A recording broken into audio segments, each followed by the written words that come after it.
ফেলা অবস্থা দেখা যাচ্ছে, সম্ভবত এটা হেরোইন।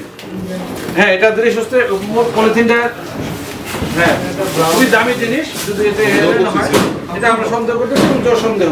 এছাড়া যে আমরা হেরোইনের পুড়ে পেয়েছি তার সাথে সম্পূর্ণভাবে মিল আছে। শতাধিক ঘর শুধুমাত্র মাদক সেবনের জন্য তারা এখানে ব্যবহার করে। আমরা জেনেছি এটা রবিউল ইসলাম বাবু ওরফে কিং বাবু তার নিয়ন্ত্রিত থাকে।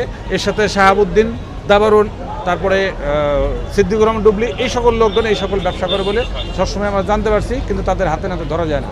তাদের এখানে সিসি ক্যামেরা আছে। আমরা পুলিশ সদস্যগণ যখন আসি অনেক দূর থেকে তারা এগুলো ফলো করে। এখানে যে বস্তি আছে, সাধারণ মানুষ আছে, বহু নিরন্ন অসহায় মানুষও বস্তিতে বসবাস করে। এখানে অনেকগুলো দোকানপাট আছে। কে বা কারা এখান থেকে খবর দিয়ে যায় আমরা কিছু বুঝি না, কিন্তু বারবার আমি অভিযান করেছি, 7-8 বার অভিযান করেছি।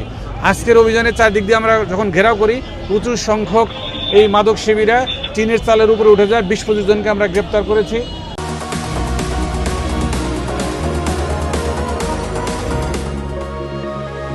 আর এছাড়া আমরা সেখানে গিয়ে এক জায়গায় 20 পিসি আবার 100 জনকে গ্রেপ্তার করি, 5 জন মেয়েকে গ্রেপ্তার করি। মেয়েরাও এখানে মাদক সেবী, আবার তারা বিক্রয় করে। এরা খুচরা বিক্রেতা, ভিতর থেকে মালামাল নিয়ে তারপরে সুন্দর কাউন্টার আছে কয়েকটি, সেই কাউন্টার থেকে নিয়ে তারপর তারা খুচরা বিক্রয় করে থাকে। বিভিন্ন কক্ষে বসে বসে তারা মাদক সেবন করে থাকে।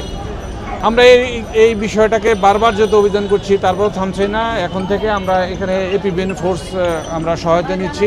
100 জন এপিবিএন পুলিশ সদস্য আমরা ডিপ্লয় করলাম এই জায়গাতে। সার্বক্ষণিক এরা মোতায়েন থাকবে, সাথে ডিবি পুলিশ থাকবে, থানার পুলিশ সদস্যরা থাকবেন।